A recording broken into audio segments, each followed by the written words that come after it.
Hello there, how are you tonight? Imagine feeling a little hungry and reaching for something quick to eat, something simple. Maybe a small snack, something warm.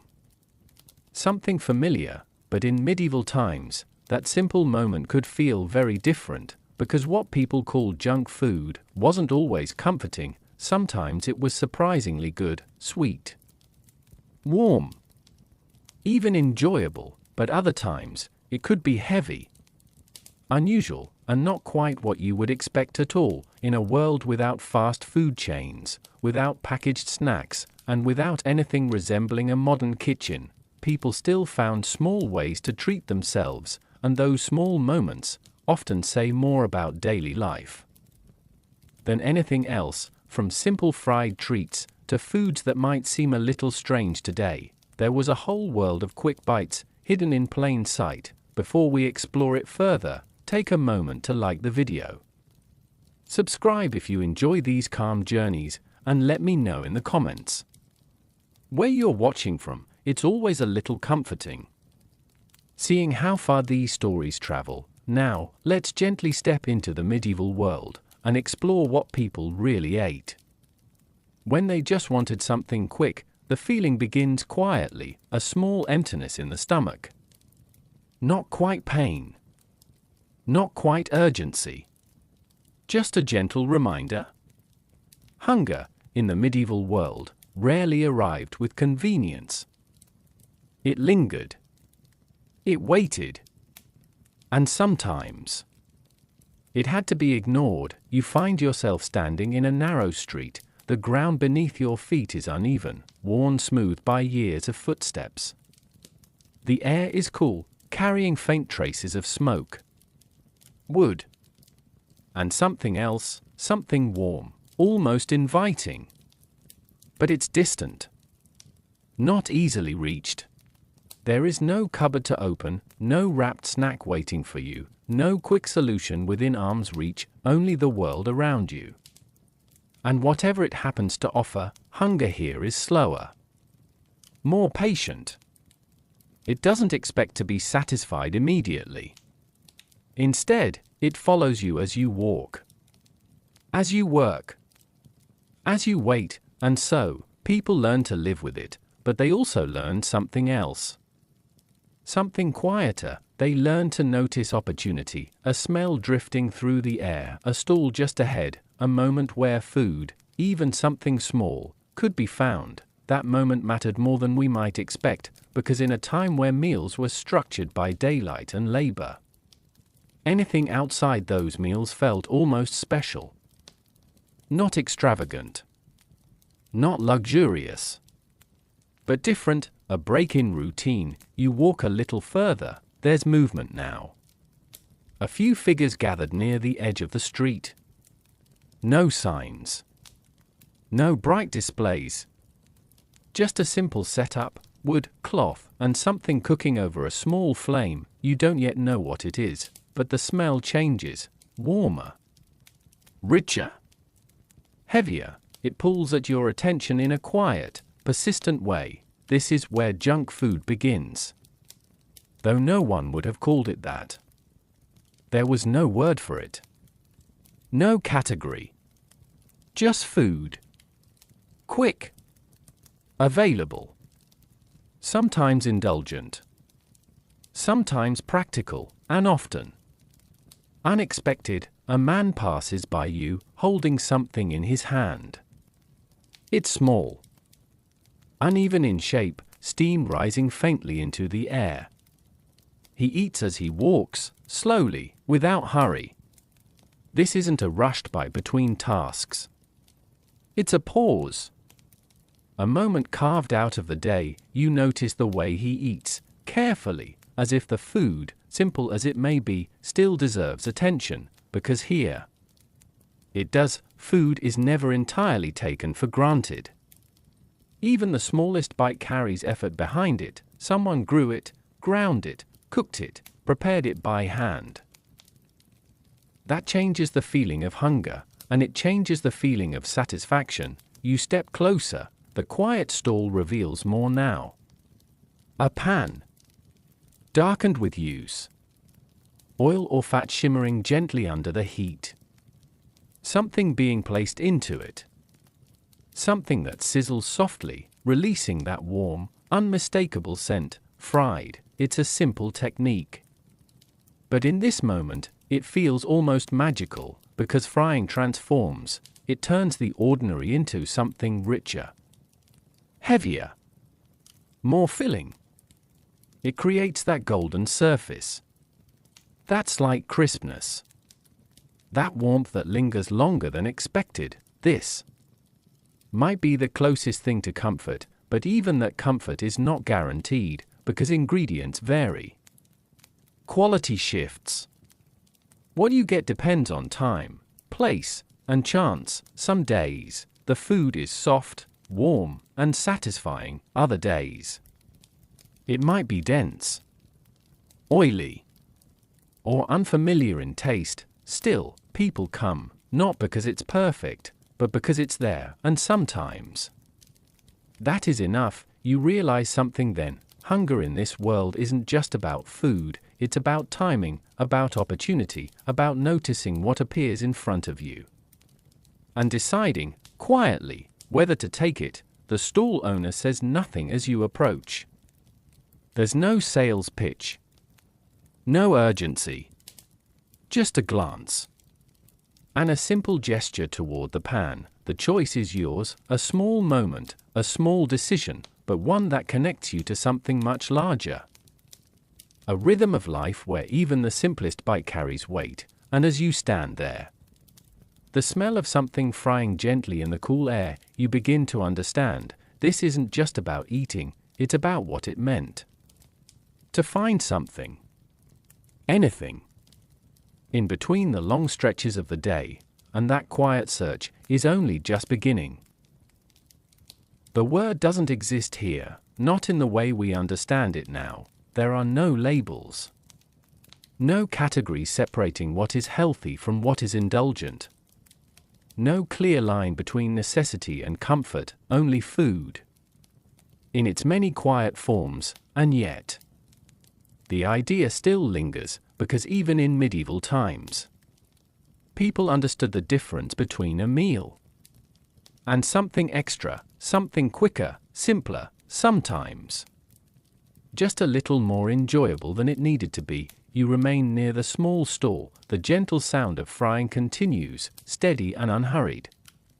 The vendor works without speaking much, movements practiced, almost rhythmic. There's no rush of customers, no line forming, just a slow exchange of presence, of time, of small needs being met. This is not fast food. It cannot be. Nothing here moves quickly enough for that. Instead, it exists in a space between hunger and patience, a quiet in-between. You begin to notice the people who approach, a laborer. Hands rough, movement slightly heavy with fatigue. He doesn't order in a hurry. He simply waits, watching the pan, as if the process itself matters. The young boy, standing just far enough away, observing, unsure if he will be allowed to step closer. An older woman, carrying something wrapped in cloth, yet still pausing here, as if what's offered might add something small, something different to her day. These are not people seeking indulgence in the modern sense. They are seeking moments, and that is where junk food, in its earliest form, begins to take shape, not as something careless or excessive, but as something slightly outside routine, a break. However small, you watch as a portion is handed over. There's no uniformity, no identical shapes or perfect portions. Each piece is slightly different, shaped by hand, by instinct, by whatever ingredients were available that day. This inconsistency is part of the experience, because here, food is never entirely predictable, and that unpredictability carries a quiet kind of tension. Will it be soft or dense, light or heavy, pleasantly warm, or just barely satisfying? There's no guarantee, but still, people come, because even uncertainty can feel comforting. When it offers something different, you begin to understand that junk food, in this time, is not defined by nutrition or lack of it. It is defined by convenience, by immediacy, by the simple fact that it can be eaten now, without preparation, without waiting for a full meal, and that is something rare. In most homes, food requires effort. Grinding grain, preparing dough, tending fires, waiting for things to cook slowly, carefully. But here, the work has already been done. Someone else has prepared it, someone else has taken the time, and for a brief moment, you are free from that process. That freedom, however small, has value. You notice the texture of the food more closely now. The surface is slightly crisp, but not evenly so. Some parts darker than others. The inside, likely soft, though perhaps heavier than expected. This is not delicate food, it is practical, filling, sometimes dense, and yet there is something almost comforting about that weight. It lingers, it stays with you longer than a light bite would. Perhaps that is part of its appeal, not just the taste, but the feeling of being just a little less empty. The vendor adjusts the fire slightly, a small movement. But important, heat here is not controlled by precise settings. It shifts. It responds.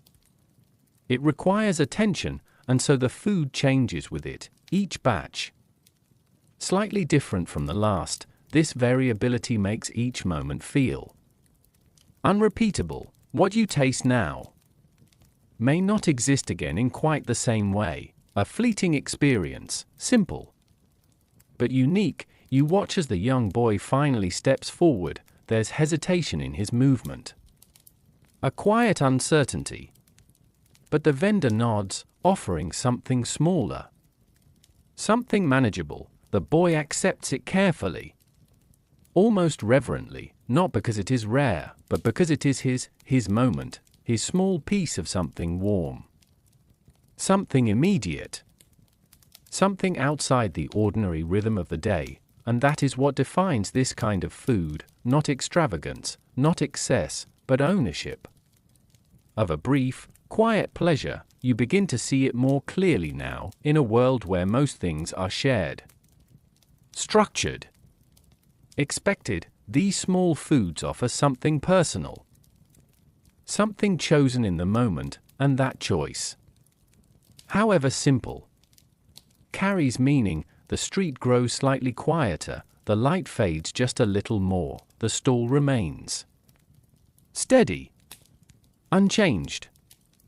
continuing its quiet work as it has for hours, perhaps for years. You realize then, this isn't just about what people ate, it's about why they chose to eat it when they did, because in these small decisions, these quiet pauses, these simple bites taken between the larger parts of life, there is something deeply human, something familiar, even now, and yet still shaped by a world that moves much more slowly than our own. The absence is subtle at first, not something you notice immediately, but something you begin to feel slowly. As you remain here a little longer, there is no urgency in this world, no expectation that hunger must be solved instantly, no habit of reaching for something the moment the feeling appears. Instead, there is space between hunger and satisfaction, space between desire and action. You step away from the stall, not because it disappears, but because it no longer feels like the center of everything. It is simply one small part in a much larger rhythm. The street stretches ahead. Quieter now, fewer voices, softer movement. A cart rolls slowly over uneven ground, its wooden wheels creaking gently, echoing faintly against stone. Somewhere in the distance, a door closes. Not sharply, but with a dull, familiar sound. As if it has done so thousands of times before, everything here feels repeated, not rushed. But practiced, you walk further, and with each step, it becomes clearer. Food does not surround you, it does not wait for you at every corner, calling for attention, offering choices, promising convenience. Instead, it exists in specific places, at specific times, and outside of those moments. It fades quietly into the background. This changes something fundamental, because when food is not constantly available, hunger becomes something you carry. Not something you immediately solve, you feel it again now. That gentle emptiness, not urgent, not overwhelming, but present, and there is no instinct to fix it quickly, only the quiet awareness that eventually it will be addressed, but not yet. You pass by a home with its door slightly open. Inside, faint movement, a fire, low and steady, a pot hanging above it, untouched for the moment. No one rushing to stir it, no one checking it constantly. Cooking here is not immediate, it is patient, it unfolds slowly, over time, requiring attention, but not urgency, and this patience extends to everything, including hunger. You realize that what we now call fast food would feel almost unnatural here, not because people wouldn't want it, but because the world itself does not support that pace. There are no systems built for speed, no prepared ingredients waiting to be assembled in seconds, no preserved snacks ready to be opened and consumed without thought. Everything requires process. Even the simplest bite, you think back to the stall, that small moment of convenience, that quiet exchange, that brief pause where food was ready without effort. It felt significant then, and now. You understand why, because it was rare, not in the sense of being uncommon, but in the sense of being outside the usual flow, a small disruption, a moment where the normal rules soften slightly. You step into a more open part of the street. The light is fading further now, turning everything into softer shapes. Less defined, more blended together. The world begins to feel quieter, as if it is preparing to rest, and with that, the opportunity for quick food begins to fade as well, because these moments, they do not last all day. They appear briefly, and then they're gone. Miss them, and you wait, not minutes, but hours, perhaps until the next day. This creates a different kind of awareness. People here do not just eat when they are hungry, they eat when food is available, and that subtle difference changes everything. You notice a figure walking past you, empty-handed, no food. No sign of recent eating, just movement. Steady, unbothered. Hunger is likely there, but it does not control the moment, it simply exists alongside it, and that coexistence feels almost unfamiliar. You pause. There is no stall here. No scent drifting through the air. No sign that food is nearby, just the quiet presence.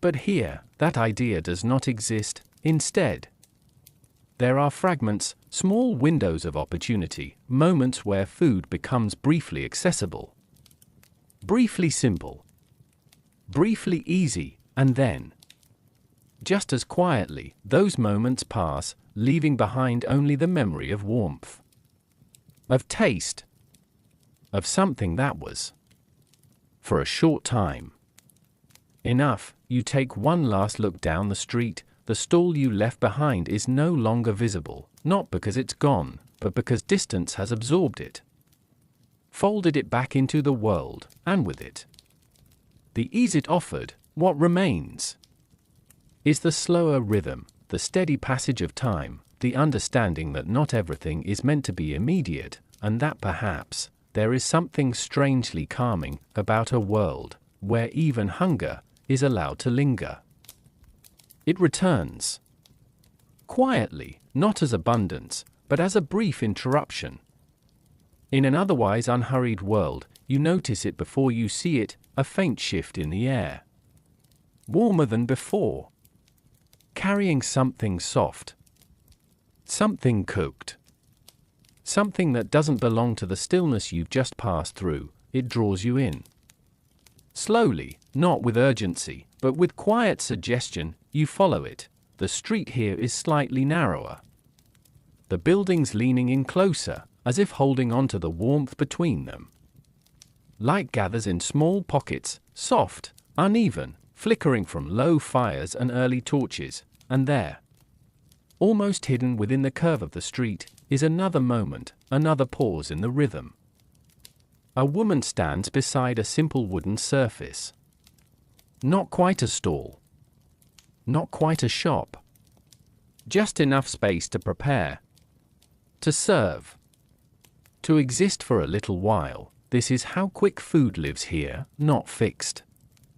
Not permanent, but appearing where it can. You slow your steps. There is no sign calling attention. No announcement. Only the subtle evidence of activity, hands moving, something turning over heat, the quiet presence of people who have already noticed. A man leans against the wall nearby, eating slowly, another waits, not impatiently, but simply. Present, no one rushes, even here. Where food is ready. The world does not speed up, you watch as something is lifted from the heat. It's small. Irregular. Gently steaming in the cool air. The surface is uneven, marked by time in the pan, shaped more by hand than by intention. This is a quick bite, but quick. Only in comparison, because even this has taken time. The ingredients were gathered. Prepared. Brought here. The fire was lit. Tended. Maintained. The cooking.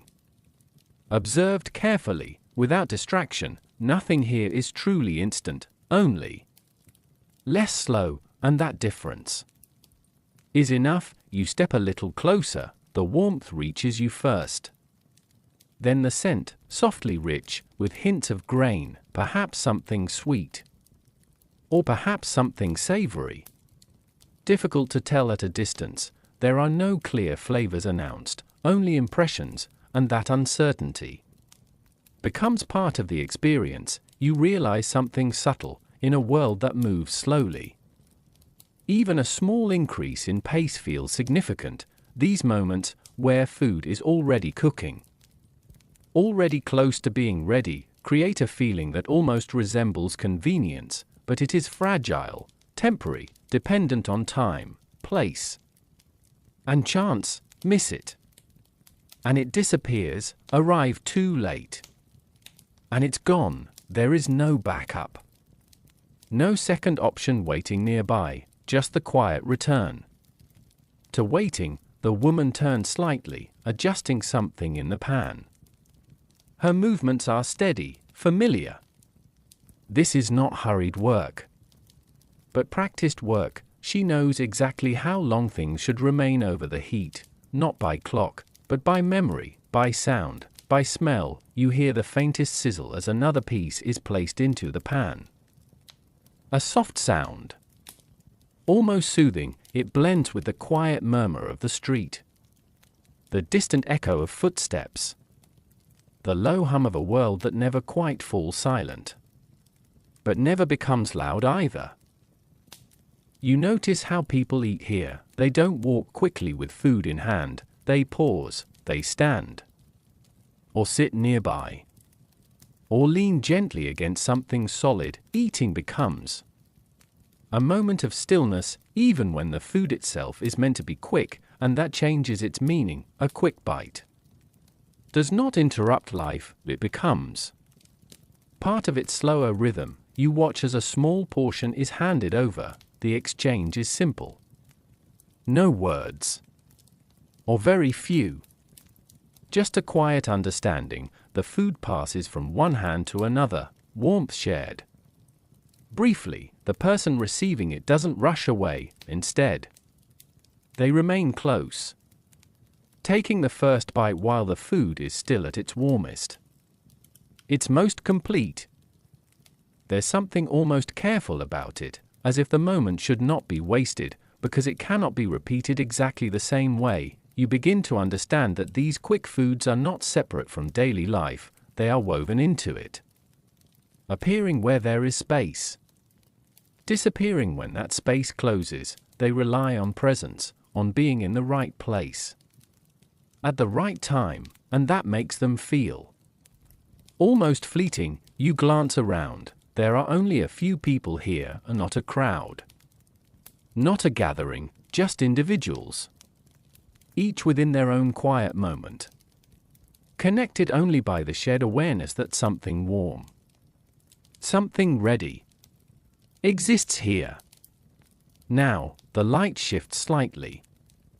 Darker now, the warmth of the fire grows more noticeable against the cooling air. Soon, this will end, not suddenly, but gradually. The fire will dim. The food will run out. The presence will fade, and the street will return to its slower, emptier state. You feel that quiet awareness again, that these moments are not guaranteed, they are found, not expected, and perhaps that is why they feel just a little more meaningful. You take one last look, the soft glow of firelight, the gentle movement of hands, the quiet exchange of food and time, a simple scene, but one that exists. Only, the streets begin to open, not all at once, but gradually, as if the town itself is unfolding before you. What was once narrow and enclosed now stretches outward into small intersections, uneven squares, and winding paths that lead in uncertain directions.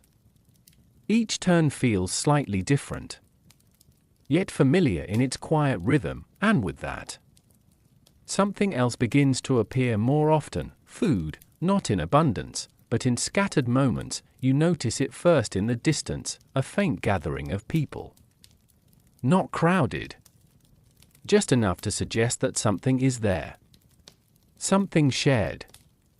Something quietly drawing attention without calling for it. You move closer. The ground here is more worn, the stones darker, as if marked by years of footsteps and the presence of something that returns again and again. And there, you see it, another place where food is being made, but this time, it feels slightly different. There is more than one, not side by side, not organized, but existing within the same space.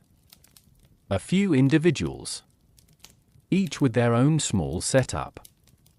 A pan here, a cloth-covered surface there, a low fire flickering beneath something unseen. This is not a market, not in the structured sense. There are no rows, no stalls lined neatly together, only a loose gathering, a quiet cluster of opportunity. You slow your steps again.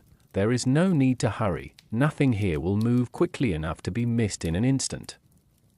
And yet, there is still that awareness that these moments, like all others, are temporary. You observe from a short distance. Each person prepares something slightly different. One works with dough, pressing it gently, shaping it by hand before placing it over heat. Another tends to something already cooking, turning it slowly, watching carefully as the surface changes. A third offers something simpler, already prepared, wrapped loosely, ready to be taken.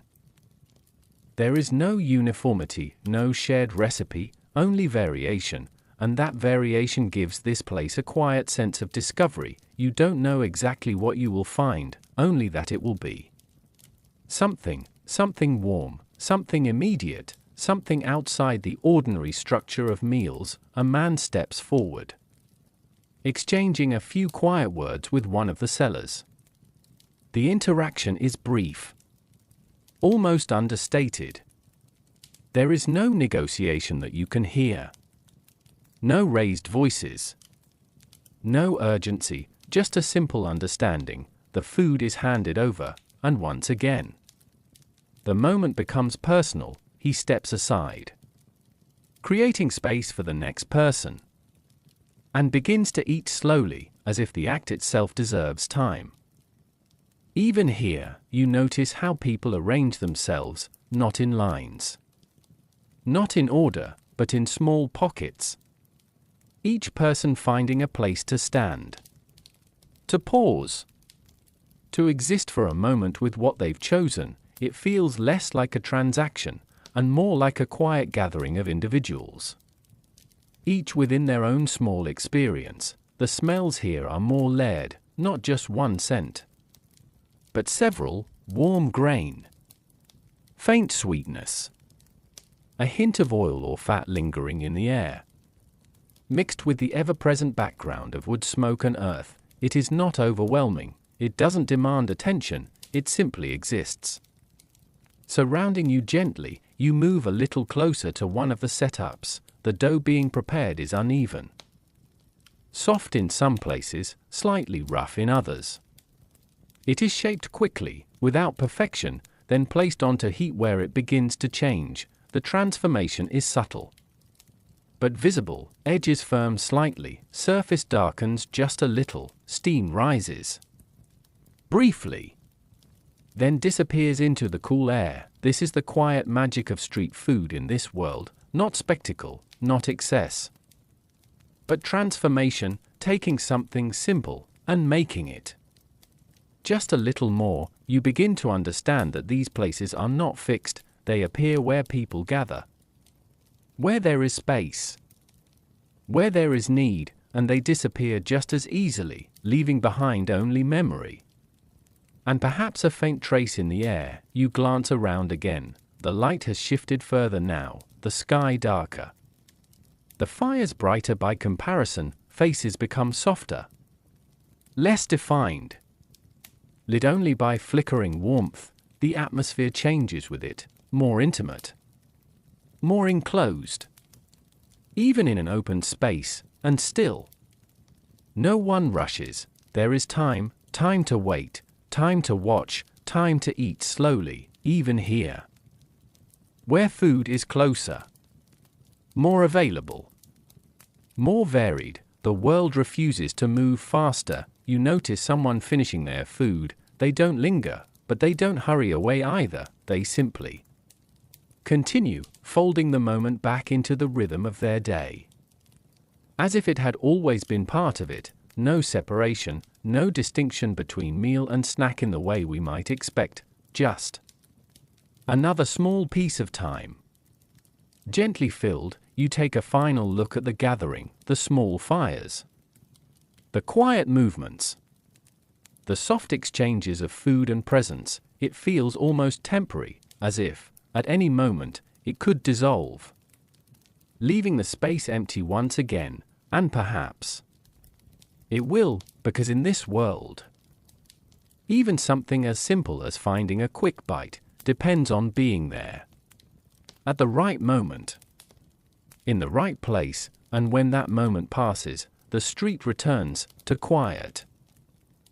They are easy to overlook, not because they are hidden, but because they do not ask to be seen. They exist at the edges of attention, within the soft glow of firelight, within the rhythm of the street, never interrupting it. And yet, without them, these small moments of warmth would not exist at all. You begin to notice them more clearly now, not just as hands preparing food, but as people, each one different, each one carrying something unseen. Behind the quiet work they do, you return to the loose gathering. The fires are still burning, though slightly lower now. The air feels cooler, pressing gently against the warmth of the small cooking spaces, and within that contrast, they stand a woman. Older, her movements slow but certain. Her hands know the shape of the dough without needing to look closely.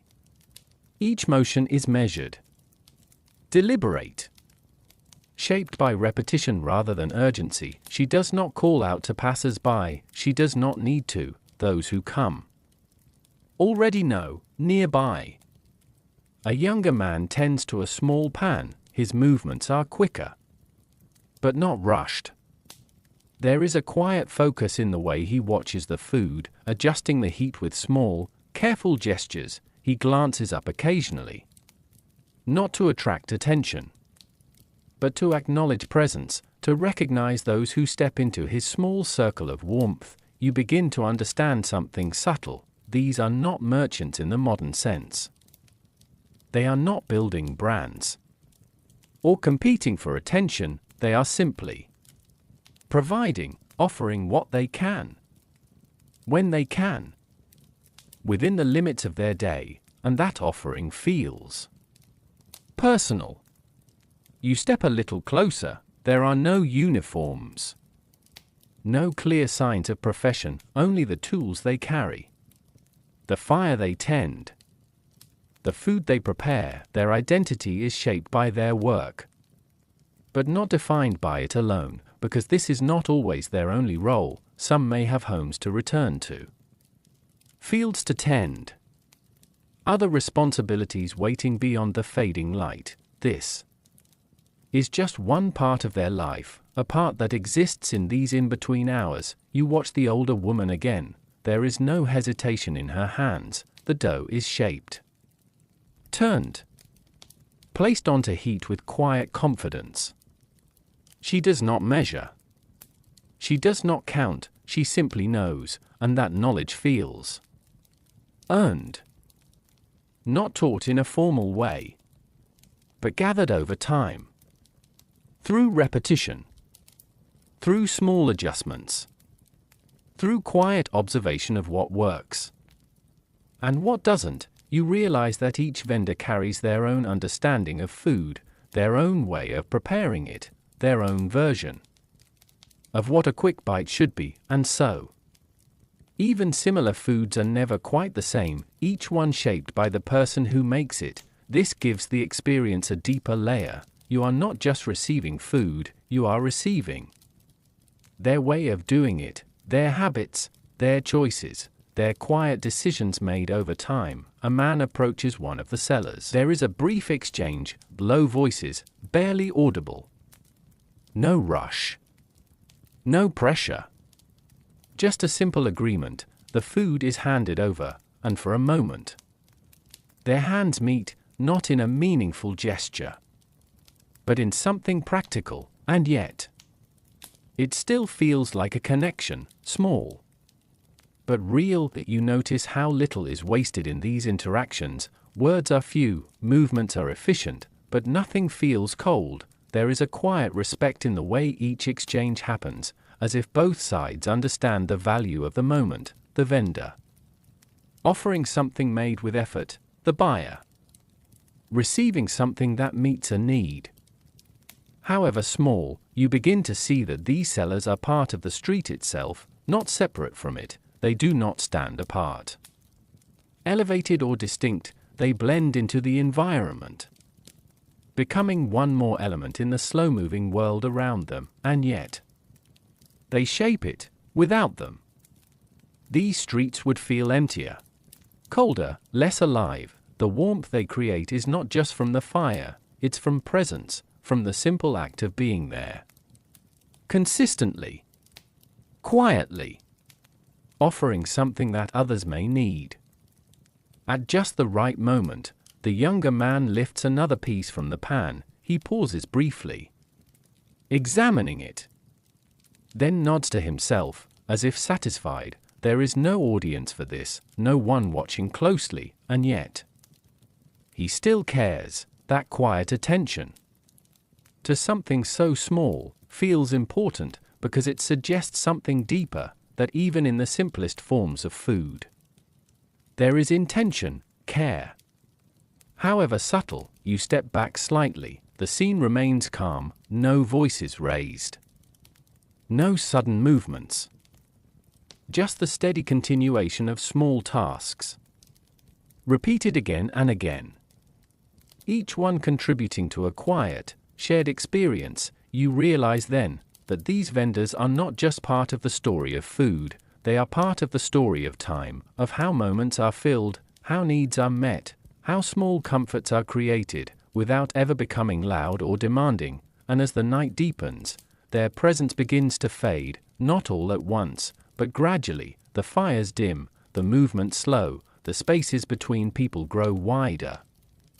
And one by one, they begin to disappear, folding back into the world beyond the street, leaving behind only the memory of warmth and the quiet understanding that someone had been there making something simple for someone else. It begins with warmth, not overwhelming, not sudden, but gentle. Rising slowly through your hands as you hold it, you don't remember exactly when it was given to you, only that now it's there, a small piece of something freshly made. Still carrying the quiet heat of the fire it came from, the surface feels uneven, slightly firm in some places, softer in others. There's no perfect shape, no clean edges, just something formed by hand, by instinct, by a process that didn't aim for precision. You pause, not out of hesitation, but because the moment feels complete already. The warmth, the faint scent, the stillness around you, it doesn't ask to be rushed. You lift it slightly. The air is cooler now, and the difference makes the heat more noticeable. A faint wisp of steam drifts upward, disappearing almost as soon as it appears. You take a breath. There's something subtle in the scent. Grain. Perhaps a trace of oil or fat. Something rich, but not heavy, maybe even a hint of sweetness. Though it's difficult to be certain, the flavors are not announced here, they are discovered. Slowly, you bring it closer, and for a moment, you simply hold it there, as if waiting for something, not a signal, but a quiet readiness. Then, finally, you take the first bite. The texture reveals itself gently, the outer layer offers a slight resistance. Not crisp in a sharp way, but just enough to notice. Then it gives way, softly, into something warmer, denser, more filling than expected. It's not light, it settles, the warmth spreads slowly, not just through your mouth, but outward. Subtle, steady, you don't rush to take another bite. There's no instinct to finish it quickly. Instead, you pause again, letting the sensation linger. The taste is simple, not layered, not complex, but steady, grain forward, a little earthy, with the quiet richness of whatever it was cooked in.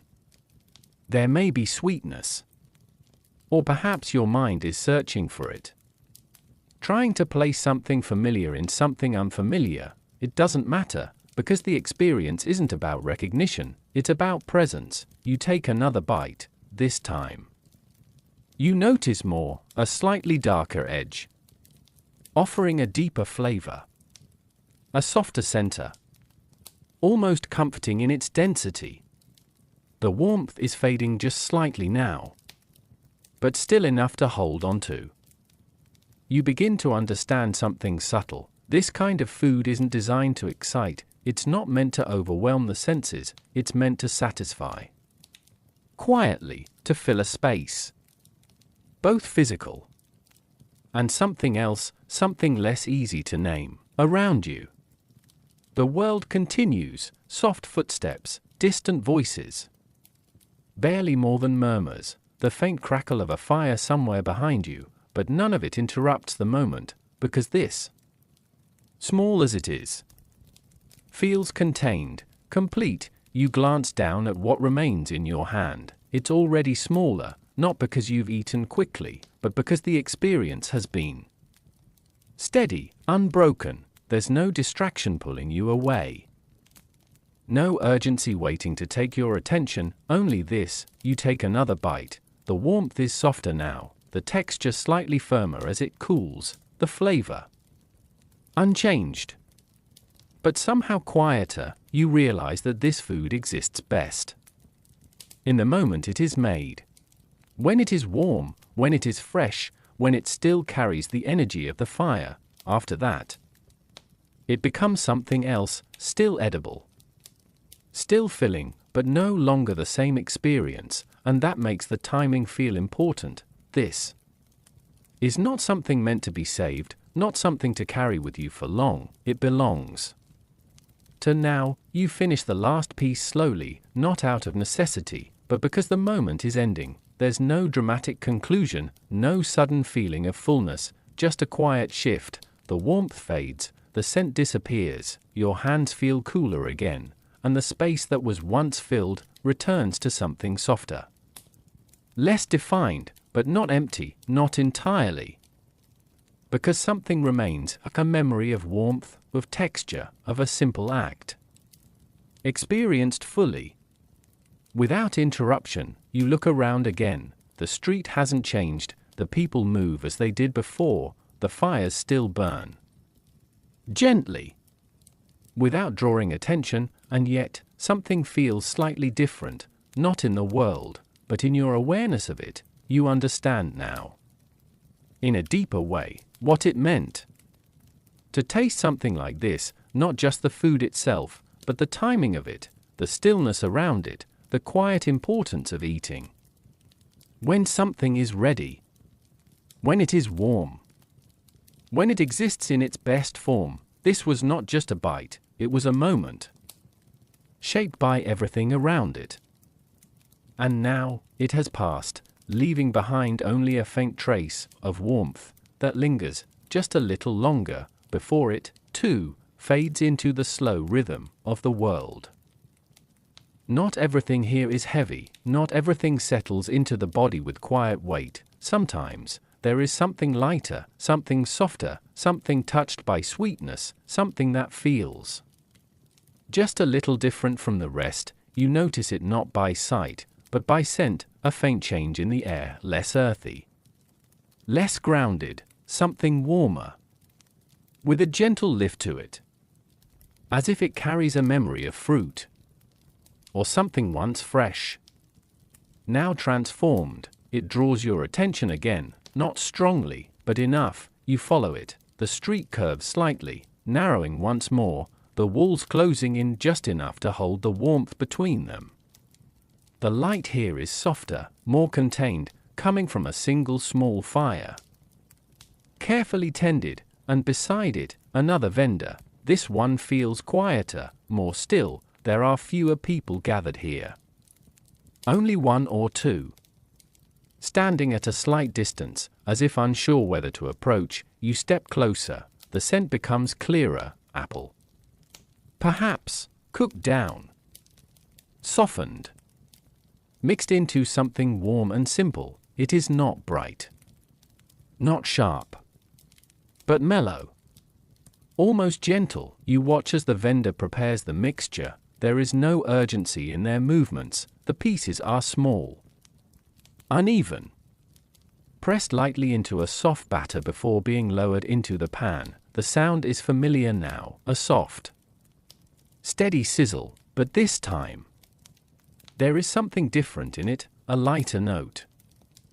As if the food itself carries less weight, more air, more softness. You stand quietly, observing. The shapes that emerge are irregular, slightly rounded, with edges that form and settle in unpredictable ways. No two pieces are the same. Each one feels individual. You realize something subtle. Sweetness here is not common, not in the way you might expect. Sugar, in this world, is not easily found. It does not coat everything. It does not define taste. Instead, sweetness comes from what is available: fruit, honey, sometimes natural traces, rather than strong additions. And so, when it appears, it feels noticeable, special. In a quiet way, a small portion is lifted from the pan. The surface is golden, though unevenly so, with darker patches where the heat touched more closely. A faint softness beneath, barely held together by the thin structure of the batter. It is placed gently aside. You notice how carefully it is handled. Not fragile, but not firm either. Somewhere in between, a person nearby receives one. They hold it lightly, almost cautiously. As if aware that it might break or shift, you watch as they take a bite. Their expression changes.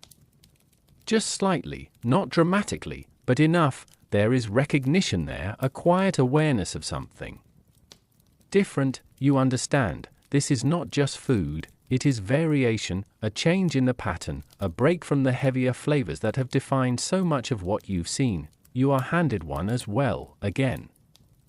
The moment is simple, no words needed, just the transfer of warmth. From one hand to another, you hold it. It feels lighter than what you had before. Less dense. More yielding. The warmth is still present, but softer. Less intense. You bring it closer. The scent is clearer now. Cooked apple. Faintly sweet. Mixed with the warmth of the batter and the subtle richness of the oil, it is comforting. But in a different way. Less grounding, more gentle. You take a bite. The texture shifts immediately, softer, less resistance at the surface, the inside. Slightly moist.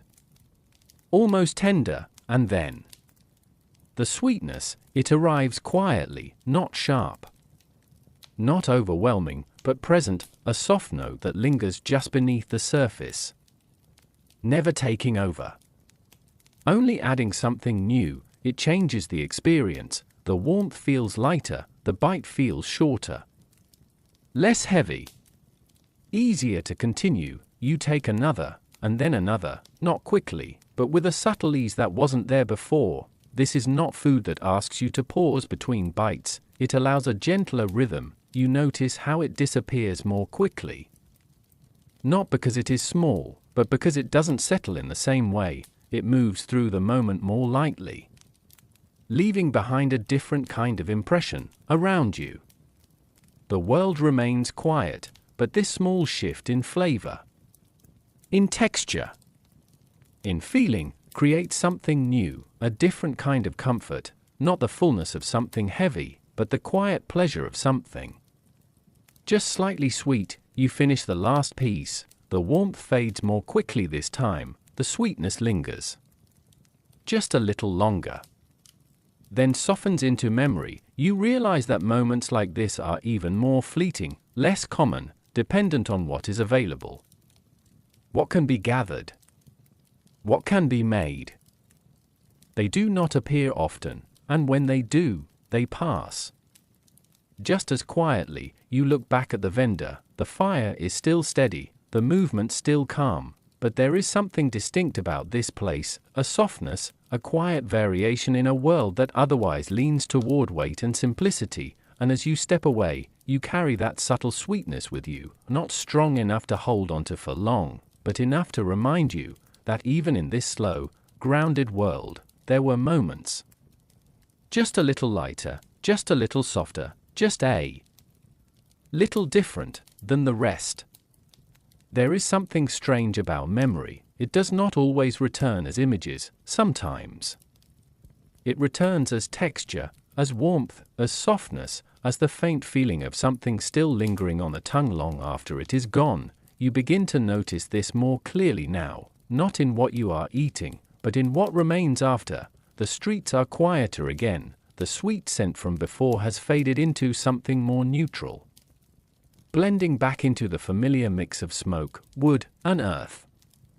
The world has returned to its steady rhythm, as if the sweetness was never a disruption at all, but you remember it, not strongly, but enough, and now your attention shifts again, not outward, but inward, to what food feels like here, in this time. Nothing is uniform. That is the first thing you understand. Every bite carries variation. No two textures are exactly the same. No two pieces behave in the mouth in quite the same way.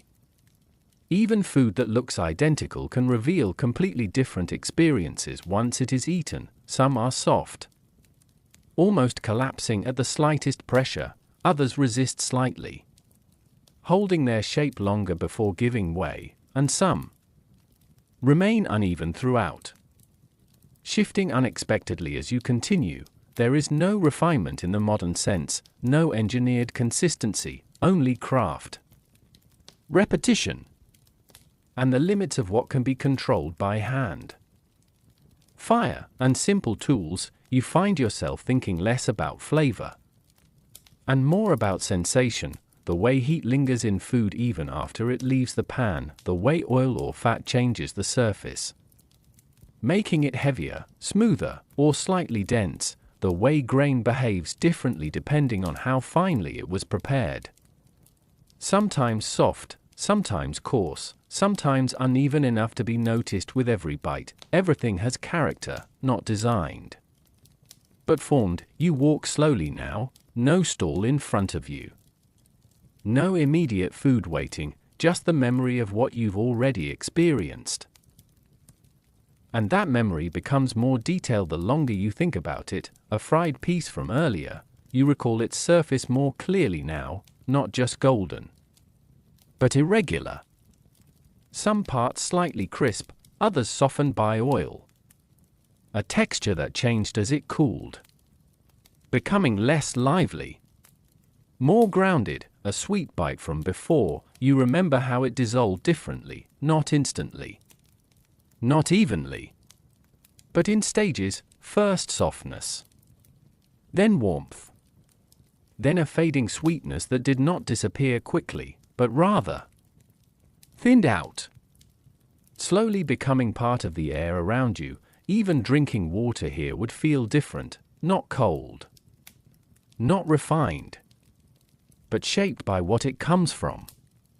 A well, a stream, a container that holds it briefly before it is consumed. Everything carries origin, nothing is detached from its source. You pass by a group sitting near a wall. They are eating quietly, not discussing the food, not analyzing it, just consuming it as part of their pause in the day. And yet, even in their silence, you can sense their awareness of texture, the way one person tears a piece slightly differently than another, the way chewing is not rushed, but measured, as if the food itself requires attention. There is no separation between eating and experiencing, they are the same thing. You stop again, not because anything has changed, but because you are noticing more now.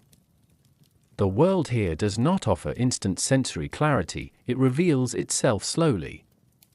Through contact, through repetition, through small differences that become meaningful only when you pay attention long enough. A bite is never just a bite, it is a sequence: resistance, release, warmth, fading, and each of those stages carries its own quiet identity. You think about how different this is from anything immediate. There is no uniform crunch that always feels the same, no predictable softness. Everything depends on timing, heat, preparation, and chance. Even the same food, made twice, will never feel identical. That imperfection becomes part of its character. You realize something subtle. In this world, taste is not just about flavor, it is about time, how long something stays warm, how quickly it cools, how it changes as it moves from fire to hand to mouth. Time is embedded in every bite. You continue walking, the street bends slightly again, pulling you back toward quieter areas, and as you move, you notice how even the air changes. Less scent of cooking now, more stillness, more emptiness between moments, but the memory of texture remains, not sharp, not vivid, but layered, like something slowly settling inside you. And you begin to understand that this is how food existed here, not as a constant experience, but as a series of small encounters, each one slightly different, each one shaped by its moment. And when those moments pass, what remains is not just fullness, but sensation, a quiet collection of textures: soft, rough, warm, dense, fading, all blending into something that cannot be repeated exactly the same way again. And that, perhaps, is what made it feel real, not perfection, but presence. The world feels denser here, not louder, not busier, but heavier, as if the air itself carries more substance than before. You notice it first in the scent, less sweetness now, less softness, instead. Something deeper begins to rise through the streets, a richer smell. Warm, earthy, almost smoky. As if food is no longer trying to be light or delicate, but instead filling the space completely. You follow it again, not quickly. There is no rush in your steps, only curiosity. Slow and steady. Guiding you forward, the street narrows slightly, drawing you inward once more. The buildings seem closer here, their wooden frames darker, their shadows thicker. The light from small fires flickers against rough walls, creating shifting shapes that move gently as you pass, and there you find it, another small gathering, but this one feels different. The atmosphere is more grounded, less scattered. People stand closer together, not in urgency, but in quiet familiarity with the place. They are not passing through as quickly here. They remain longer. They stay. The food reflects that difference. You see it immediately. It is not light, not fragile, not something meant to be finished quickly and forgotten. Instead, it is dense, substantial, food that seems to hold weight even before it is eaten. A vendor stands behind a low surface, working slowly over heat. The fire beneath is steady, stronger than before. The glow it casts is deeper, more orange, more contained. You watch as something thick is turned in the pan. It does not move easily, it resists slightly, requiring effort to shift, to turn, to cook evenly. This is not quick food in any sense of speed, even when prepared for immediate consumption. It demands patience.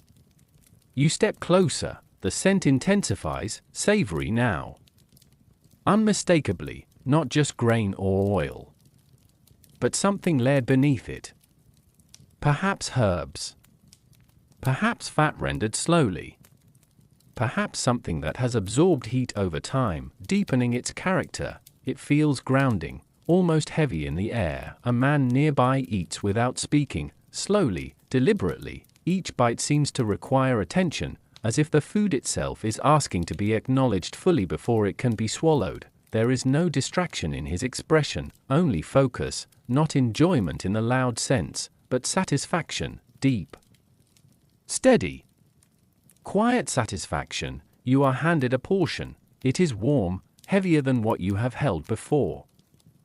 It settles into your hand in a way that immediately feels different, less airy, more dense, as if it carries its own internal structure. You notice the surface first, darker than previous foods, slightly uneven, but firm. There is a faint sheen of oil or fat, catching the firelight in soft reflections. You bring it closer. The scent is stronger now, savory, rich, layered. There is something almost grounding about it. You take a bite. The texture is immediate, dense, but not dry. It requires more attention to break through the surface.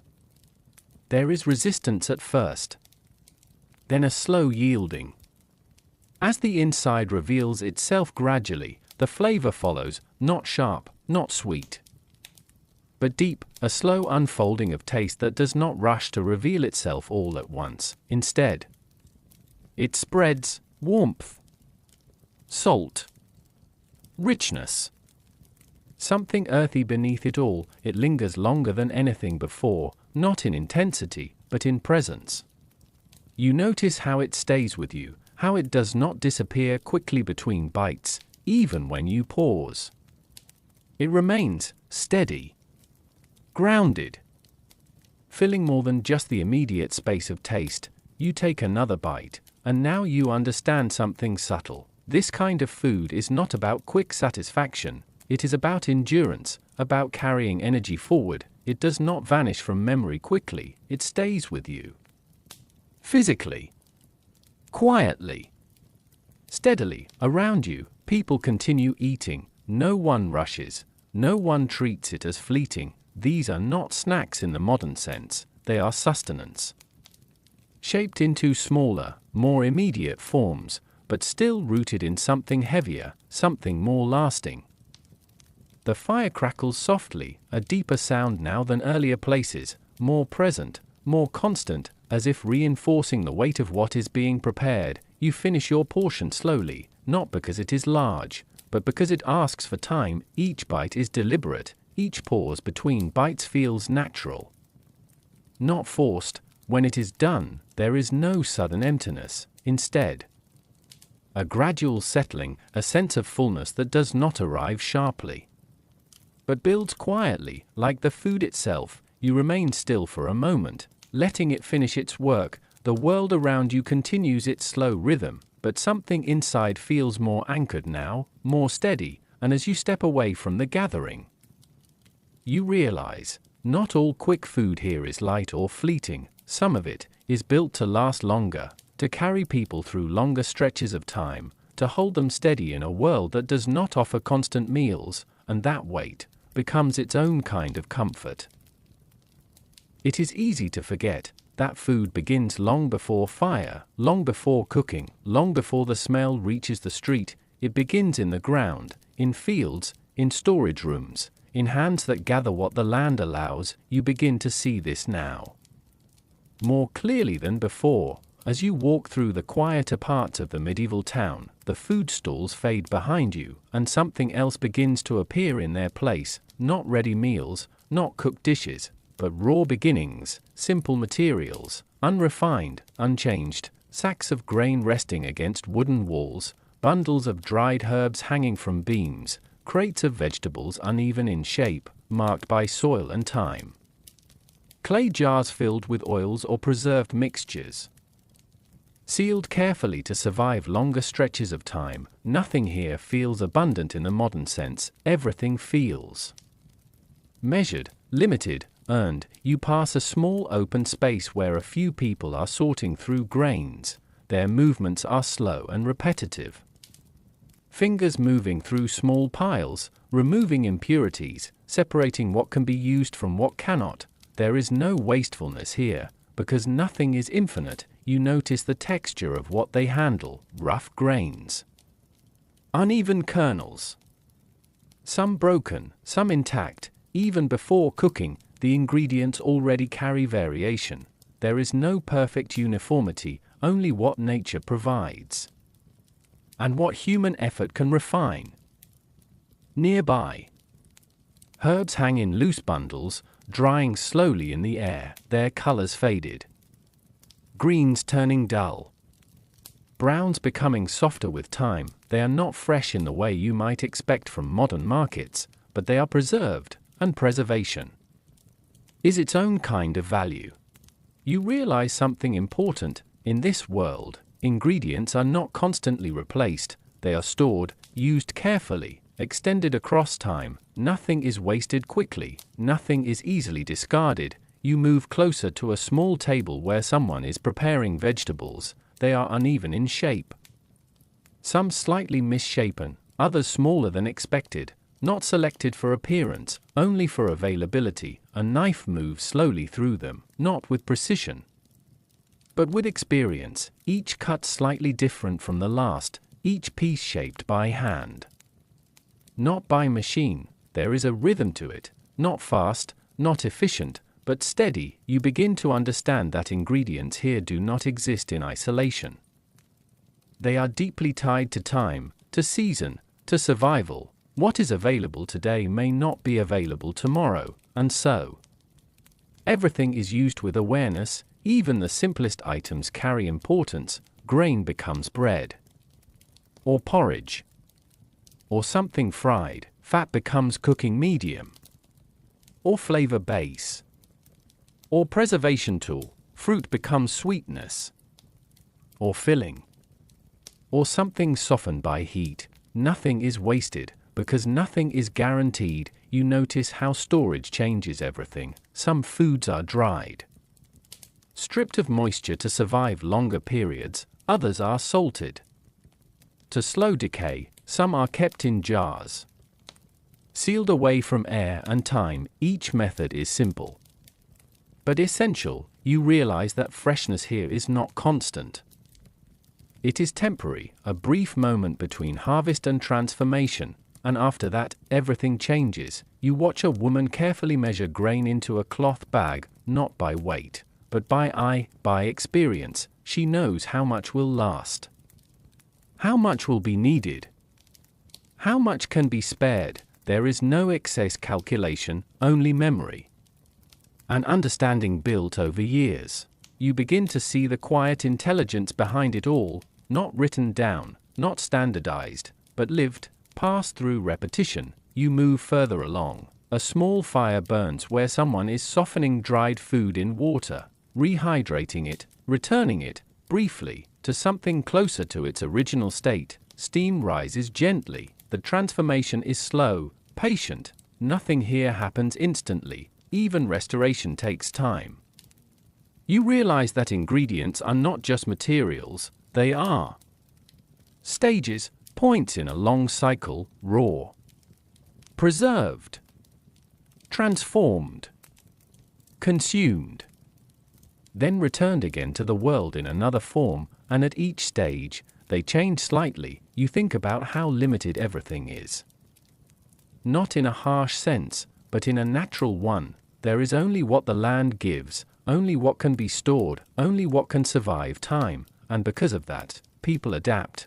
They learn to combine, to stretch, to improvise. A handful of grain becomes a meal, a preserved vegetable becomes flavor, a small piece of fat becomes richness. Nothing is separate, everything is connected. You pause for a moment, watching a simple exchange of ingredients between two people. No packaging, no branding, no separation between producer and consumer, just raw materials changing hands, quietly, naturally. And as you stand there, you begin to understand something deeper, that what people ate in this time was not defined by choice alone, but by what could exist long enough to be used, and that limitation shaped everything, from taste, to texture, to the smallest quick bite on the street. Even junk food, as we might think of it now, began here, in these simple, patient ingredients, waiting to become something else. There are some things in this world that do not stand out on their own. They do not demand attention. They do not appear as finished ideas. They do not arrive as something complete. Instead, they support everything else. You begin to notice them everywhere now, not as individual foods, but as foundations. You walk through a quieter section of the town. The noise of earlier streets has faded. The activity feels more spread out here, less concentrated. Small homes, low stone walls, and narrow paths that connect without urgency. And in these spaces, you see it, bread, not in perfect form, not uniform or neatly presented, but simple, round, uneven, resting on wooden surfaces or cloth-covered tables. Some are darker from overbaking, others lighter, softer, still holding warmth, all slightly different, all shaped by hand. Bread is not just food here, it is structure, it is base, it is something that fills space when nothing else is available. You watch a woman tearing a piece apart, not slicing, not measuring, just breaking it naturally, as if it was always meant to be divided this way. The inside is soft, dense in places, airy in others. No two parts feel identical, and yet it holds together as a whole. Nearby, something else becomes visible: oil or fat, not seen as a luxury, but as necessity, stored carefully in small containers, used slowly, never wasted. You see it being poured into a pan, not in large amounts, but just enough to change what will happen next. The surface shimmers faintly as heat begins to spread through it, and you realize something simple: oil is not food on its own, but it transforms food. It changes texture, it changes heat, it changes how something behaves when it meets fire. Without it, many of the quick foods you've seen would not exist. You move slightly closer. The smell is subtle, warm, rich, grounding, not overpowering, just present. Fat and oil carry a quiet depth here. They are not treated lightly, because they are not always easy to obtain, they come from effort. From animals, from storage, from careful collection and preservation, nothing about them is immediate, and yet they make immediacy possible. You watch as a piece of dough is placed into the pan, it changes almost instantly, not violently, but steadily. The surface begins to shift, edges darken slightly, texture forms where before there was only softness. This transformation is what makes quick food possible, without oil, without fat, without heat. There is only grain. You begin to understand the balance. Bread alone is simple, dry, basic. Fat alone is heavy, unused, but together they create something new, something that can be cooked quickly, something that can hold warmth, something that can be eaten immediately when needed. You see now why these elements appear so often in street food, not because they are luxurious, but because they are practical. A man nearby dips a piece of bread into warm oil. He does it without ceremony, just a small motion, but the result changes everything. The bread becomes softer, richer, more textured. It carries warmth differently now, not just from heat, but from absorption. You realize that in this world, flavor is not built from complexity, it is built from combination. Simple elements layered carefully, repeatedly. Over time, you think about how often bread appears in every variation of food you've seen: fried, soaked, torn, mixed, used as base or filler or companion. It is never absent, because it is always needed. And fat, oil, they appear in quieter ways, not always visible, but always present in transformation. You notice how hands move around these ingredients, carefully, respectfully, not in a ceremonial way, but in a practical understanding of their importance. Nothing is exaggerated, nothing is wasted. You sit for a moment near, watching the slow rhythm of preparation around you, bread being shaped, oil being warmed, simple mixtures forming into quick, usable food, and you realize something subtle. These are not just ingredients, they are enablers. Without them, the idea of quick food itself would collapse. There would be no frying, no soft textures, no warm street bites ready within moments, only raw grain and long preparation. You stand again. The light is beginning to shift slightly, warmer now, softer, and the smell of bread and oil fades slowly into the broader air of the street, but it does not disappear completely. It lingers. Like everything else here, you begin to understand that even the simplest foods carry hidden complexity, not in flavor alone, but in what makes them possible. And as you walk away, you carry that understanding quietly, of how something so basic can hold so much weight in a world built on patience and limitation. Freshness is not a guarantee here, it is a moment, a short window between abundance and decline, and people learn to recognize it. Almost instinctively, you notice it as you walk. The air feels slightly different in this part of the town, not unpleasant, but varied. Some areas carry the scent of recently cooked food, warm and inviting. Others carry something older, heavier, less defined, not spoiled in a sharp sense, but changed. Time has already begun its quiet work here. You slow your steps, because in this world, freshness is something you notice before you see it. A stall appears ahead, small, simple, wooden. No decoration, no sign of permanence beyond its repeated use. On the surface, food is laid out carefully, but not identically. Some pieces look bright, recently prepared, still holding warmth and structure. Others sit slightly apart, darker at the edges, softer in shape, as if time has already begun to settle into them. There is no labeling, no guarantee of condition, only observation. You realize something subtle. Freshness here is judged visually, by touch, by smell, and by experience. not by date, not by system. A vendor stands behind the food, they do not speak loudly. There is no attempt to draw attention, instead, they simply wait, as if trusting that those who come will understand what they see. A buyer approaches, they pause. Their eyes move slowly across the options, not in confusion, but in evaluation. This is a learned skill, to read food without certainty, to understand what is still at its best. And what has begun to shift, you watch carefully. A piece is selected, not the brightest one, not the darkest either, but something in between, a quiet balance. The exchange is simple, no discussion of quality.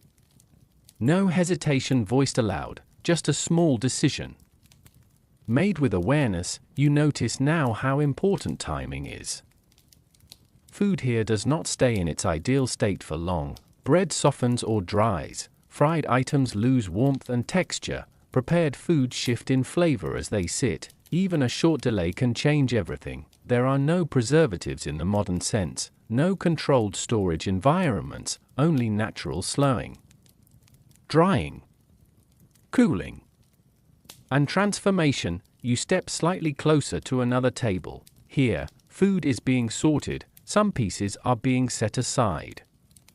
Not discarded immediately, but separated. You realize this is part of the process. Not everything remains equally usable for the same purpose. Some food becomes better suited for cooking again, some for immediate consumption, some for preservation or reuse.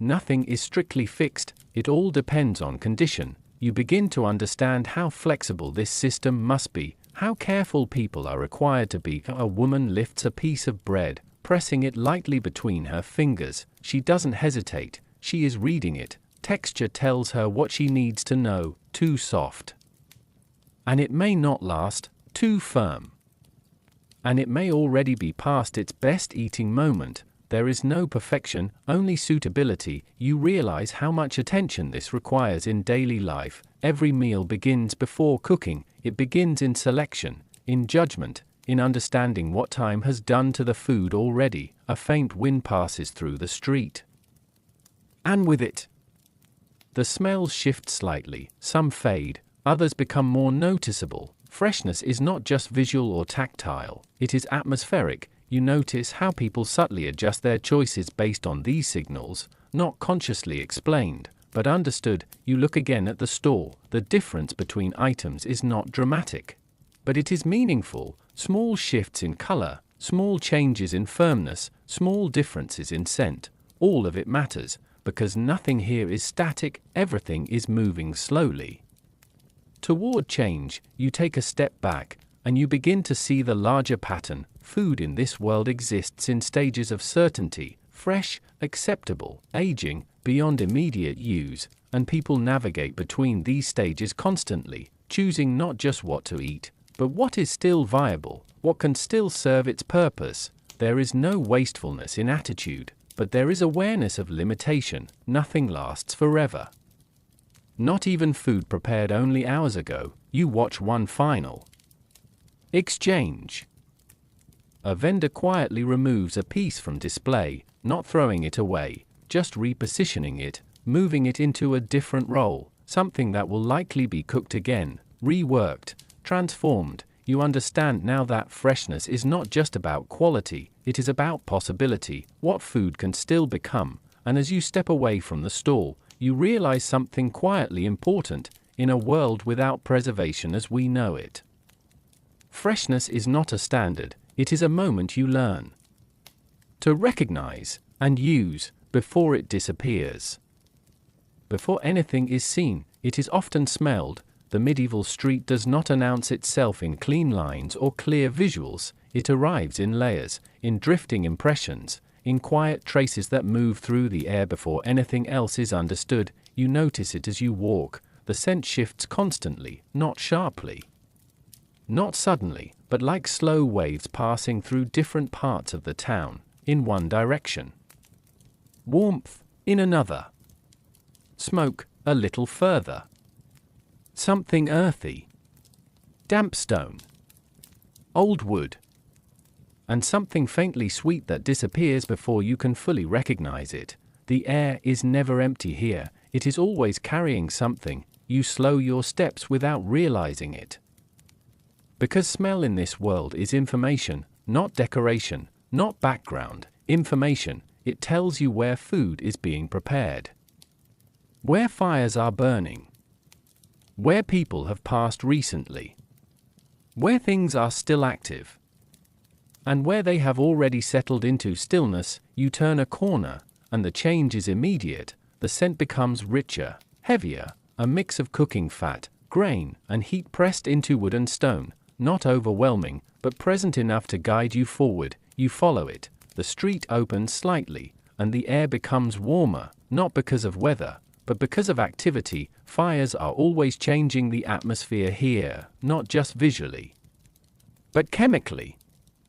You see smoke rising in thin, uneven trails. It does not move in one direction, it shifts, bends, lingers, then dissolves into the sky slowly, as if unsure whether to remain or disappear. Each stall, each fire, adds its own layer to the air, and together they create something complex, something unrepeatable. You begin to realize that no two streets ever smell exactly the same, even in the same town, even at similar times of day, because everything depends on what is being cooked, what is being stored, what has just been made, and what has been left behind. You pass a small group standing near a low fire. They are not eating yet, but the scent around them suggests something is close: warm bread, perhaps, or fried grain, or something richer.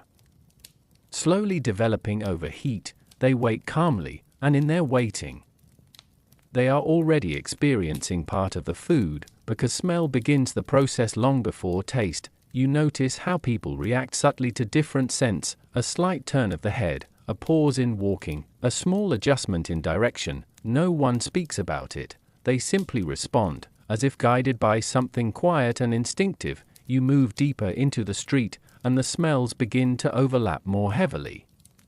Smoke from multiple fires mixing together, warm oil drifting from pans, dried herbs releasing faint bitterness into the air, bread cooling nearby, shifting its scent as it loses heat. It becomes layered, not chaotic, but textured. You begin to understand that smell here is not isolated, it is communal, shared across space without ownership. Everyone contributes to it, everyone experiences it. Even without entering a stall or holding food, you are already part of the process. You pause near a wooden wall. The scent here is stronger. A vendor is cooking something dense. The air carries richness, depth, something slightly heavier than before. You cannot see everything being made, but you do not need to. The smell is enough to construct it in your mind. That is how powerful it becomes. It fills gaps, it suggests texture, it implies taste, it creates expectation before anything is touched. A person nearby closes their eyes briefly as they wait, not out of impatience, but focus. They are listening to the smell, as if it carries timing, as if it tells them when something will be ready. You begin to see how deeply integrated this sense is into daily life. People do not separate smell from food. It is part of preparation, part of understanding, part of judgment. You move again, and the scent changes once more, now softer, less dense. A faint sweetness returns, mixed with cooling air, suggesting something recently finished, or something cooling nearby. You realize how quickly smells shift as food transitions, from fire to air to memory. Nothing stays constant. Even aroma fades faster than expected. You walk past a corner where no food is being made, and the absence is noticeable. The air feels lighter, less layered, almost empty in comparison. You understand then that smell is not just about presence, it is about activity. When it is gone, the space feels different, quieter, more neutral, as if the world has paused. You continue walking, and the scents behind you begin to fade slowly, not abruptly, but gradually dissolving into the larger atmosphere of the town.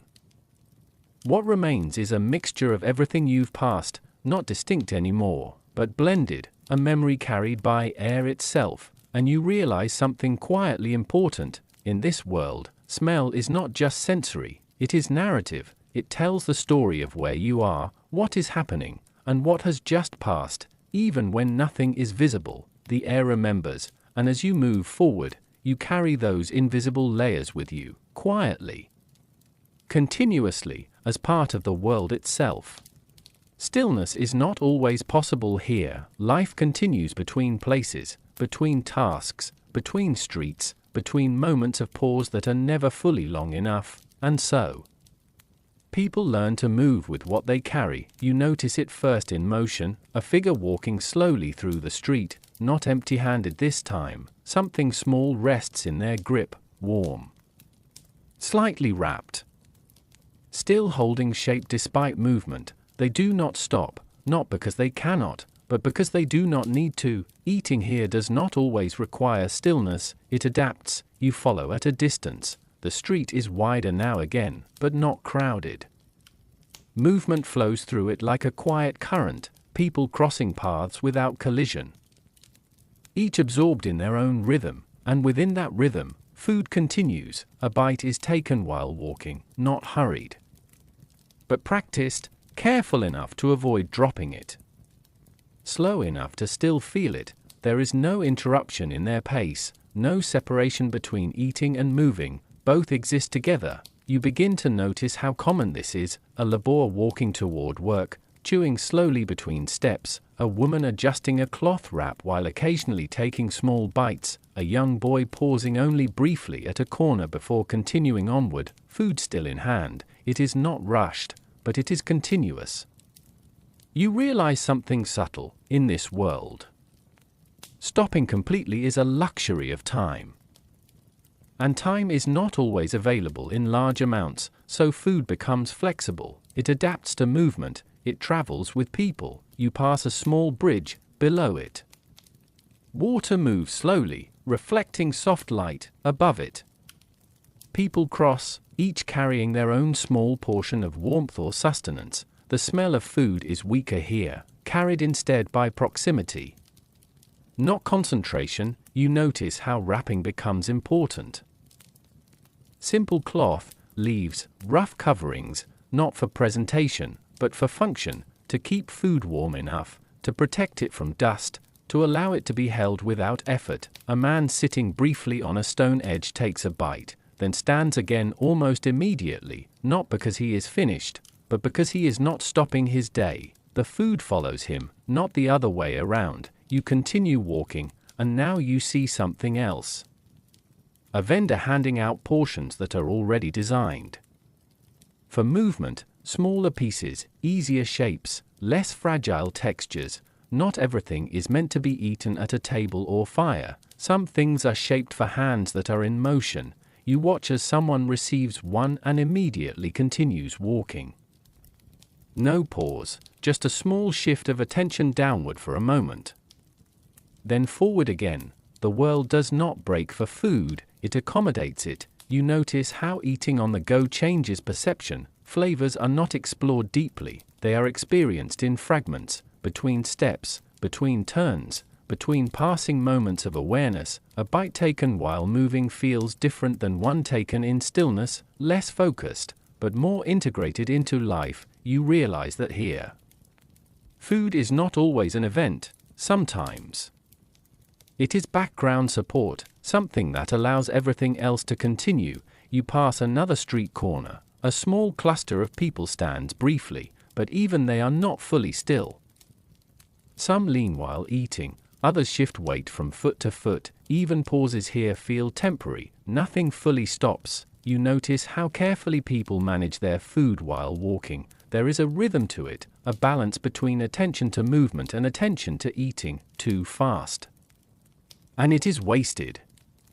Too slow, and it interrupts the path ahead. It must fit, and fitting is learned over time. You begin to understand that eating on the go is not about convenience in the modern sense. It is about necessity shaped into habit. The world demands movement, and food adapts to meet it. You walk further, the street opens slightly again, light shifting as the day continues, and you see fewer people eating now, but more evidence of it having happened, small remnants, brief pauses remembered only in motion. A quiet trace of something consumed between destinations. You realize something simple: food here does not interrupt life, it follows it, quietly, consistently, without demanding full attention, and as you continue forward, you find yourself moving in the same rhythm, step, pause, thought, movement, as if even you have begun to understand how to carry something warm, without ever truly stopping. There is a quiet shift in the way people gather here, not loud, not planned, not marked by ceremony, just natural, as if the presence of food slowly pulls people closer together without asking them to. You notice it in small clusters forming across the street, not crowds, not markets, just groups of individuals, drawn into shared space by something warm between them. A low fire, a small stall, a simple exchange, and then conversation begins, softly, without urgency. You step closer to one of these gatherings. A few people stand near a warm cooking surface. Nothing elaborate. Just enough heat to prepare something simple. The food itself is not the focus yet, the presence of others is. A man speaks quietly to another beside him while waiting.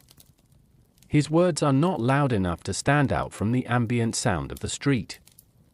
But they do not need to be, they are close enough to be heard. And close enough to matter. You begin to notice something subtle: food slows people down, even in a world of movement. Even in moments designed for quick consumption. It creates pauses between strangers, a shared waiting, a shared anticipation, a shared moment of being near something that will soon be eaten. A woman adjusts her position slightly, shifting closer to the warmth. Another person responds without words, making space naturally. There is no negotiation, only awareness of proximity. You realize that food here does more than feed individuals. It creates temporary groups, not permanent bonds, but gentle intersections of lives. A man receives a portion and does not immediately leave. He stays, not because he must, but because the space around the food still feels active, still alive with small exchanges. He eats slowly while others remain nearby, not watching him, not focused on him, but sharing the same environment. That shared environment becomes its own kind of connection. You notice how conversations form easily in these spaces. Not about food itself, but around it, about the day, about work, about distance traveled, about small observations that might otherwise go unspoken. Food becomes the reason for presence, but not the only subject of it. You move slightly to another group. Here, people are seated on low surfaces, stone edges, wooden steps, uneven ground. They are closer together, not formal, not arranged, just naturally positioned by availability and comfort. A piece of food is passed from one person to another, not as obligation, but as ease, a shared taste. A shared moment, no expectation of return. You realize something quietly important. In this world, sharing food is not rare. But it is also not exaggerated. It exists simply as part of interaction, a natural extension of being near others. You watch a young child sitting between two adults. They are eating slowly, occasionally looking around, absorbing everything with quiet attention. No one rushes them, no one interrupts. The space holds them gently. You begin to see how food softens boundaries between strangers, between acquaintances, between momentary gatherings. It creates a reason to stay slightly longer than necessary, a reason to speak slightly more than required, a reason to remain present in one place while life continues around it. Even silence here feels shared, not uncomfortable. Just part of the rhythm. You notice how people do not always face each other directly while eating together. Sometimes they sit at angles, sometimes side by side, sometimes loosely grouped, but still connected, not by structure, but by proximity and experience. A vendor nearby watches quietly.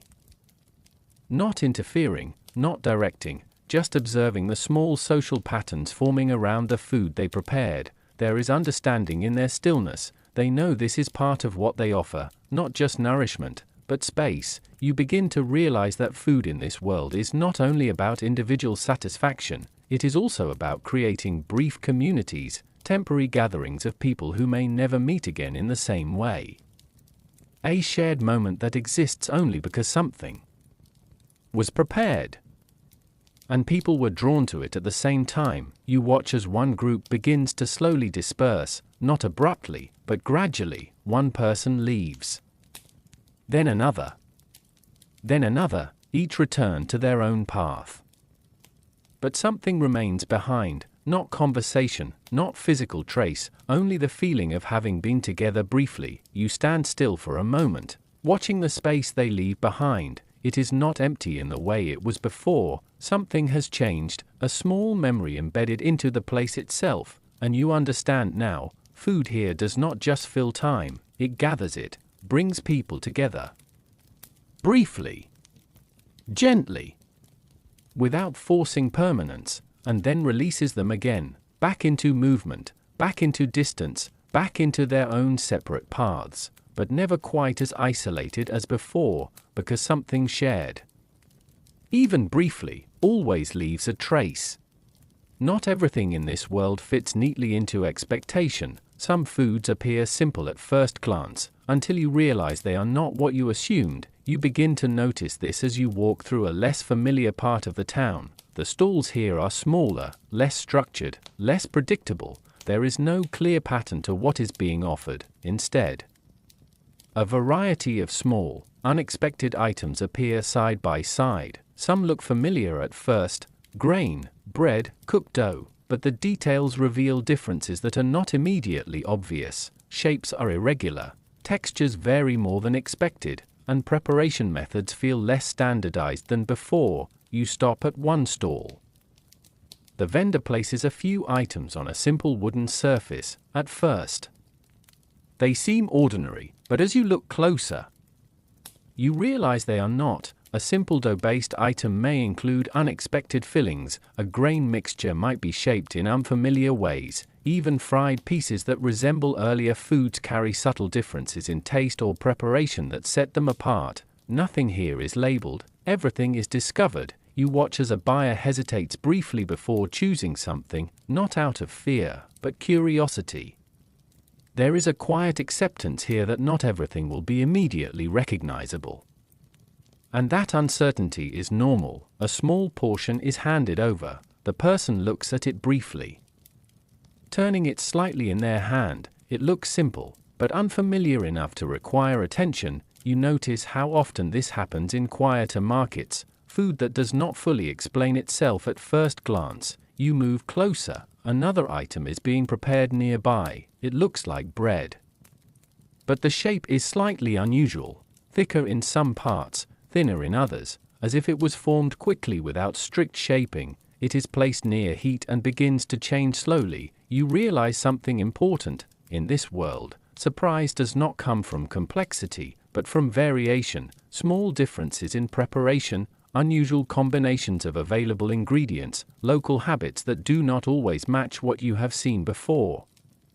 These differences create moments of curiosity. You see someone take a bite of something and pause, not dramatically, but just enough to register change, a subtle shift in expression, recognition, followed by adjustment. Not everything here tastes exactly as expected. Some flavors are slightly stronger than anticipated, some textures softer, some combinations unusual enough to require a second moment of understanding, but nothing is rejected outright. There is acceptance built into experience. You notice a small bowl being passed between two people. They take turns tasting, not because it is rare, but because it is shared curiosity. Each reaction is slightly different, not disagreement, but individual perception. You begin to understand that surprise here is not disruptive, it is part of exploration, a natural result of limited ingredients combined in creative or practical ways. Nothing is engineered to surprise, it simply does. Because variation is inevitable, you walk further. And now you see something more unusual, a small preparation involving ingredients that would normally be separate, mixed together in a way that does not follow earlier patterns you've observed. It is not chaotic, but it is unexpected, a quiet blending of textures and flavors that do not immediately align with what you thought food should be. You watch carefully, someone takes a bite. They pause slightly longer this time, not because of discomfort, but because they are processing something unfamiliar. Then they continue, slowly, naturally, as if adjusting their understanding of what this food is meant to be. You realize that surprise here does not break experience, it expands it. It reminds people that food is not fixed, that it evolves based on availability, skill, and local interpretation. You notice how calm the reactions are. There is no shock, no rejection. Only brief moments of reassessment. You begin to see that people here are used to unpredictability. They do not expect every bite to be identical. They expect variation, and sometimes discovery. You pass another stall. Here, the offerings are even less defined. Small portions arranged without clear categorization, each one slightly different, each one inviting interpretation rather than certainty. A buyer selects one without hesitation, not because they know exactly what it is, but because uncertainty is normal. You stand quietly for a moment, watching how easily people adapt to what might be considered unusual elsewhere. Here, it is simply part of the experience. Food is not always predictable, and that unpredictability becomes familiar over time. You begin to understand something subtle. Surprise in this world is not about novelty, it is about variation within limitation. The same ingredients, used differently, in countless small ways, and as you leave the stall behind, you carry that understanding with you, that even in simplicity, there is always room for something unexpected, quiet, small, but enough to shift perception. Just slightly. Not every moment around food is warm, not every bite carries ease, in a world shaped by limitation, time, and uncertainty.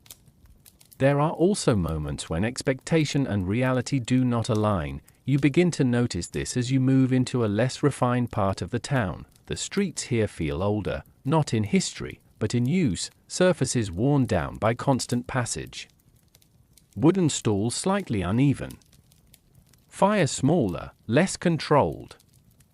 Everything feels more improvised, more dependent on what is available at the moment rather than what is ideal, and food reflects that reality. You stop near a small vendor. The setup is simple. Almost bare, a few items are arranged without decoration, without emphasis. Without effort to present them as anything more than they are. You notice immediately that not everything here looks appealing. Some pieces are overcooked at the edges, others uneven in texture. A few appear dense in a way that suggests they were not prepared under ideal conditions. There is no attempt to hide it, no illusion, just reality. A buyer approaches and selects something hesitantly, not because it looks perfect, but because options are limited. You watch closely. They take a bite, and there is a pause, not dramatic, but noticeable, a small shift in expression, not satisfaction, not delight, but adjustment, the kind that happens when expectation meets something slightly different. You realize something important. Not every preparation succeeds in creating comfort. Heat can be uneven, ingredients can vary, timing can be imperfect, and all of this affects the final experience. You step closer. A second person tries something different from the same stall. Their reaction is subtle, but not entirely positive. They continue eating anyway, not because they enjoy it fully, but because food is still food, it still serves its purpose. You begin to understand how acceptance works here. It is not based on perfection, it is based on necessity. You notice a piece of food left slightly too long near the fire, its surface darker than intended, its texture firmer than expected, not spoiled in a dramatic sense, but not at its best either. Someone still eats it, slowly, carefully, as if acknowledging its limitations while still using it. You realize that disappointment here is not rare, but it is also not treated as failure in the modern sense. It is simply part of variability. Some food reaches its ideal moment, some slightly misses it, some never fully achieves it, and yet all of it is still used. You move further along the street, the atmosphere here is quieter, less focused on gathering, less focused on presentation, more focused on function. Food is not always designed for pleasure, sometimes it is simply meant to fill space, to sustain.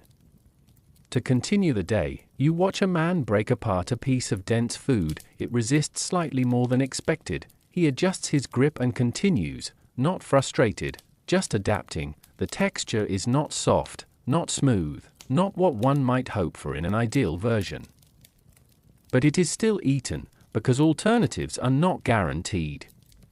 You begin to notice how people here respond to imperfection, not with rejection, but with practicality. A woman examines a small portion briefly before eating. She does not appear surprised by its quality, only aware of it, as if she has learned to expect variation as normal. You realize that standards here are not fixed, they shift based on circumstance, and so expectations shift with them. A nearby stall shows slightly better preparation, food more evenly cooked, slightly more balanced in appearance. People gather there more often, not because it is exceptional, but because it is reliable. Reliability becomes its own form of value. You understand now that pleasure is not always guaranteed. But survival continues regardless. You watch as someone quietly sets aside a piece they do not finish, not discarded dramatically, just left. Perhaps it did not meet expectation, perhaps it simply was not satisfying, but nothing is said, no complaint is voiced.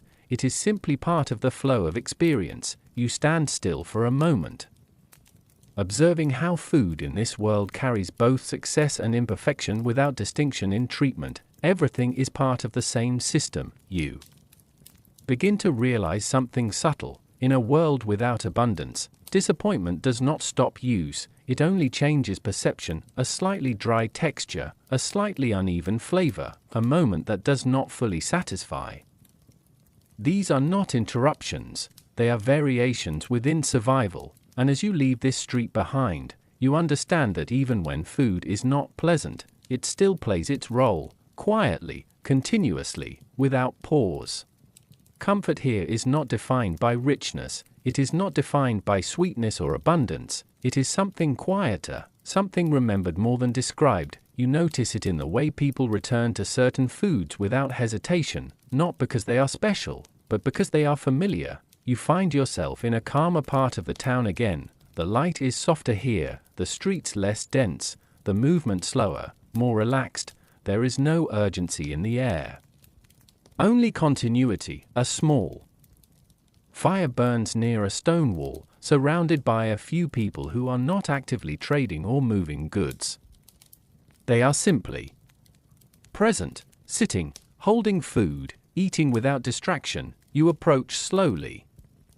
The food here is simple, not unusual, not surprising, not complex, and yet there is something different about the way it is treated. A piece of bread is held carefully, not out of fragility, but out of familiarity. As if it carries meaning beyond its ingredients, you watch someone take a bite. There is no hesitation, no analysis, just acceptance, and something in their expression softens slightly afterward, not dramatically, but enough to notice. You begin to understand something subtle. Comfort food here is not defined by luxury, it is defined by repetition, by memory. By having been eaten many times before in similar moments of life. A second person sits nearby, leaning slightly against the wall, eating slowly. Their posture is relaxed in a way you have not seen often in busier parts of the town, not guarded, not alert, just at ease.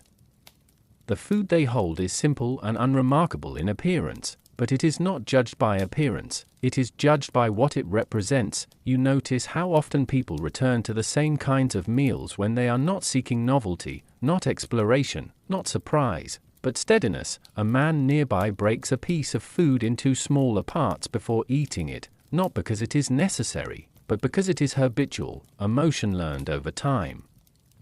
A rhythm that feels familiar. you begin to realize that comfort here is not loud, it does not announce itself, it appears in repetition, in predictability, in the absence of surprise. You watch a woman sit slightly apart from the group, eating quietly. She does not rush, she does not linger excessively, she simply eats in a steady rhythm, as if the act itself is enough. Around her, the world continues its slow movement, but within this small space, time feels slightly softened, not stopped, just gentler. You notice how the firelight reflects softly on simple food, not enhancing it, but making it feel present, grounded, real. A child nearby leans into someone's side while eating. There is no conversation, just shared presence, and the food becomes part of that quiet connection. You begin to understand that comfort food here is not designed, it is formed over time, through repetition, through memory, through survival becoming routine. A taste that has been experienced many times becomes less about flavor and more about reassurance. You take a closer look at what people are eating. Nothing stands out as extravagant, no rare ingredients, no complex preparation, just simple, consistent food that has been made countless times before, and that is what gives it meaning. You realize that comfort here is not about escape, it is about stability, a reminder that some things remain the same even when everything else shifts slowly around them. A man finishes his portion and sits quietly for a moment afterward.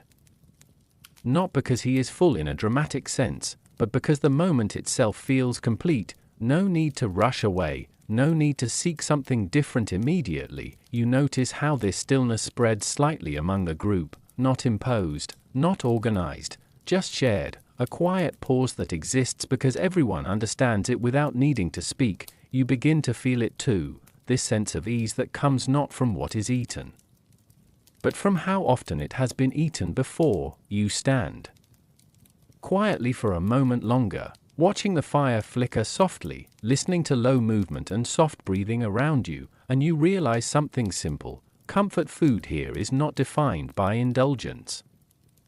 It is defined by familiarity that has survived time, and as you step away from the group, you carry that feeling with you, not as taste, not as image, but as something quieter, something steady, something that feels like it has always been there and will continue to be. There is a kind of silence that is not empty, it is filled instead with understanding, and you begin to feel it now, as if everything you have seen, all the small moments, the streets, the fires, the hands preparing food, the people eating while moving, sitting, sharing, struggling, and simply continuing, are slowly settling into something larger, something whole. You find yourself walking through a quieter stretch of the town. The sounds are distant now, not gone, but softened, as if the world has stepped back slightly, allowing space for reflection. There is no single stall drawing attention, no single fire demanding focus, only fragments of what you have seen before.